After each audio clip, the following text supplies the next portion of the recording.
toi seul, tu ne peux pas faire parce que c'est fatigant. On a souvent besoin de l'aide des hommes. Mais la seule chose que je déplore, c'est le fait que vous possédez le permis de travail depuis plus de 6 mois au Canada et vous vous bloquez que vous ne voulez pas aller sur l'autoroute. Mais tu ne voulais pas aller sur l'autoroute. Pourquoi tu avais été mettre dans le commerce qui est là? C'est ça, parce qu'à un moment donné, ton mari peut ne pas être disponible. Toi-même là, tu as soulevé la voiture pour aller chercher tes bagages. Pourquoi vous faites ça? Hein? Pourquoi vous faites ça? Vous venez dans le pays des Blancs, l'esprit du village vous suit jusqu'en dans vos os. Oui, parce que moi, une femme qui compte sur son mari pour aller... donc ça veut dire quoi? Tu habites à Saint-Jean-sur-Richelieu pour venir faire le marché à Montréal. Si ton mari n'est pas disponible, toi tu peux venir faire le marché à Montréal. C'est une question que je vous pose. C'est une question que je vous pose. C'est pas possible. C'est pas possible.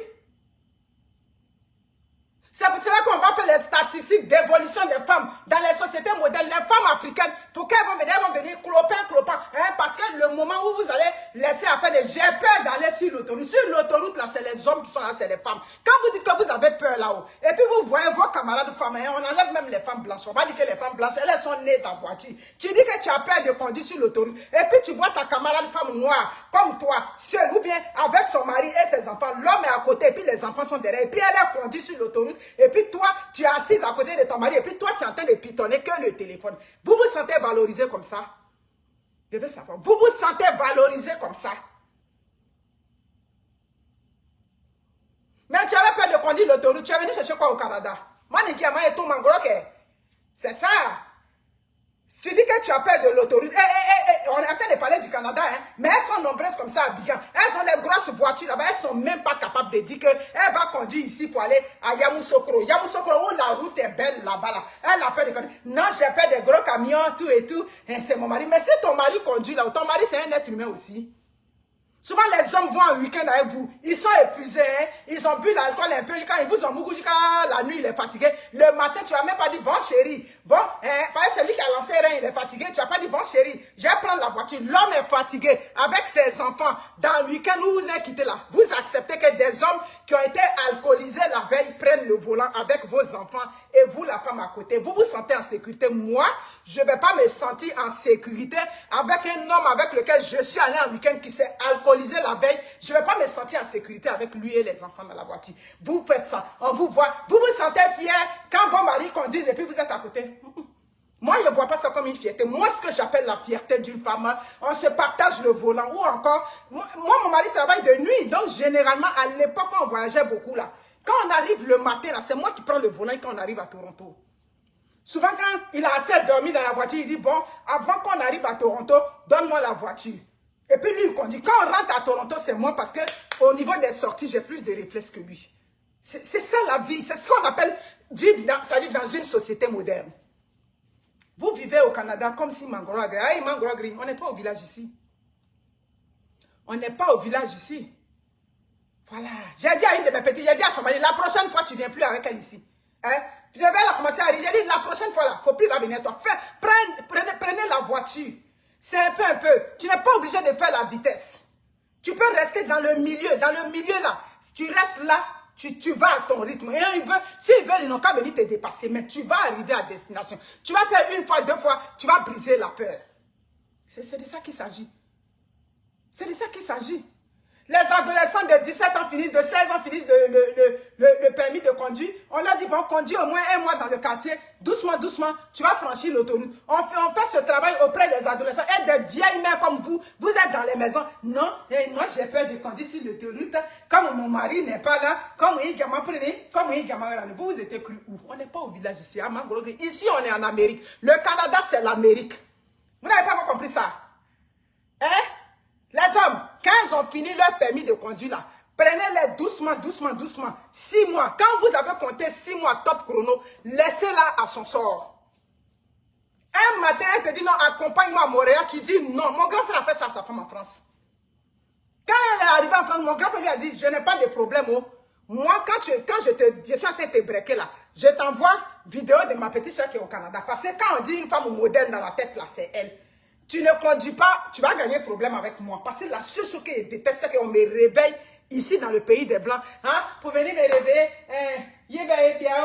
des villageois comme ça, tu vas venir réveiller ton mari, piment est fini. On était au village ici. On n'était pas au village ici. Ou bien, je me suis rendu compte que un jour, j'ai dit, j'ai eu le problème ici. Ma soeur m'a appelé, Monique, c'est chaud derrière. J'ai dit, qu'est-ce qui est chaud? Je me suis rendu compte que déjà le sel est fini. Elle voulait me mettre dans un discours de vous là. Donc Ryan avait utilisé. Elle dit, mais c'est pas Ryan qui a utilisé le sel qui était dans. Elle dit, là, la sel est fini. Le froid est dedans. Elle dit, Mayo, mon grand gris, tu vas porter le manteau. Tu vas prendre le bus pour aller chez le dépanneur. Dépanneur ici, c'est la boutique. J'ai fait ça à ma petite soeur. Elle dit, elle m'a pas cru. J'ai dit, il faut porter le manteau. Tu vas aller chez le dépanneur.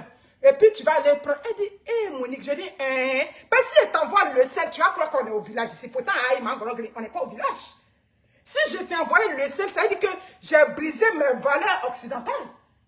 Si elle t'envoie du sel, tu as dit, ma grande soeur est là. Aujourd'hui, elle t'envoie le sel. Demain, tu vas te rendre compte que l'oignon est fini. Et ma grande soeur est là. Et moi, on ne me demande pas oignon, on ne me demande pas piment, on ne me demande pas du sel.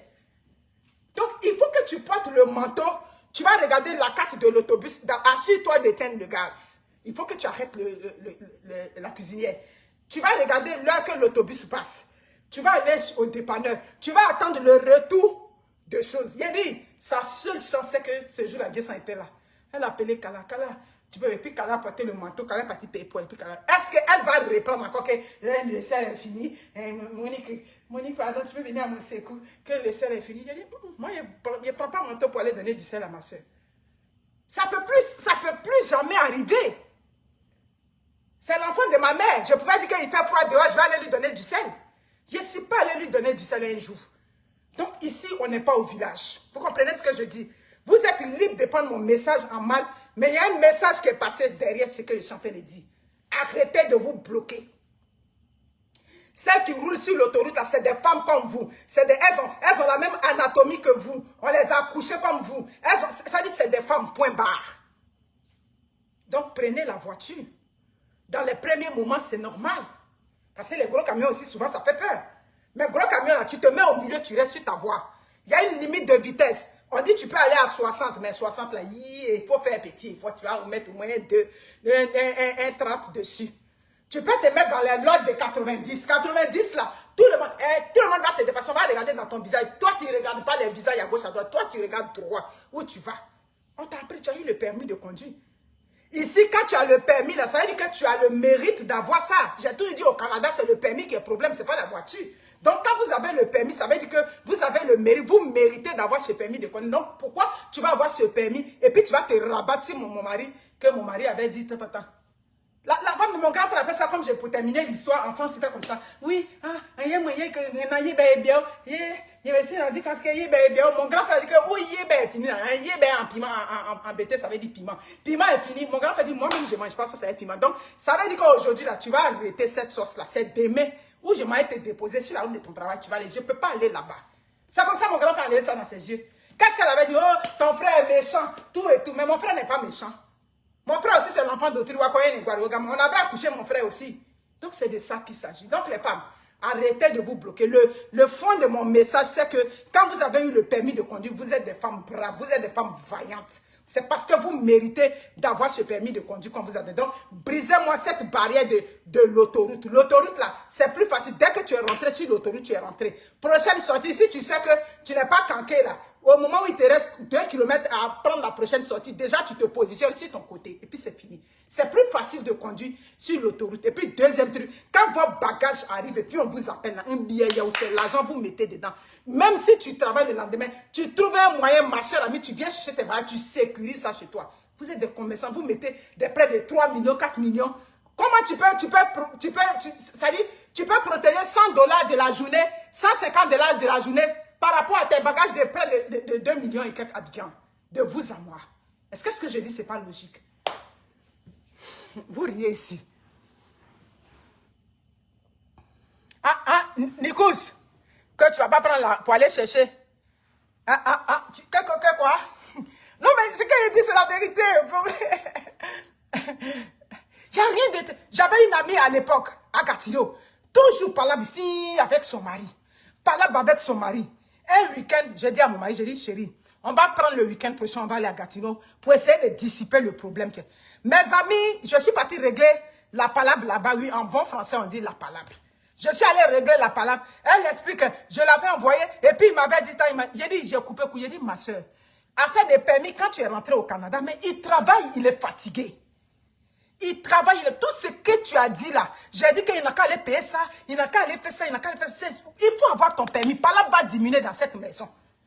Cherche ton permis de conduire.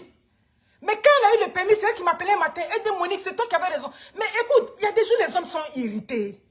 Moi-même, si je suis un garçon, matin, midi, soir, tu vas me réveiller pour dire que oh, tu peux passer chez le gars là. Oui, moi, c'est ce qu'il fait souvent quand le monsieur est en train de venir, il dit, pardon, il faut passer là en même temps.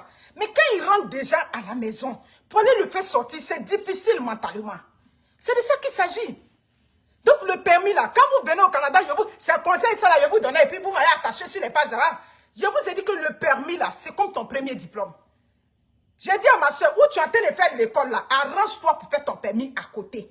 C'est comme ça que j'ai fait, et puis je me suis intégrée dans cette société. L'école est dure, hein, mais le permis là, arrange-toi, il fait froid, moins 20, moins 30, va à ton cours de permis. Elle est en train de faire son permis. Elle fait son permis, elle dit, Monique, permis là, tu as raison. Quand je lui ai dit qu'apporte le manteau pour aller payer ton sel là, elle a compris que celle là, c'est une folle. Je ne peux pas compter sur elle. Le jour que tu as une urgence, on dit un enfant a un problème à l'école ou bien l'enfant est quoi, là je prends ma voiture, je cours pour venir. Mais les affaires de je me suis rendu compte que l'oignon est fini, piment est fini, c'est dans ça on va rentrer ici au Canada. Parce que tu es ma voisine, même si tu es l'enfant de ma mère, tu es ma voisine, tu vas porter le manteau pour aller payer ton piment. Sur ce, prenez soin de vous, que Dieu vous bénisse.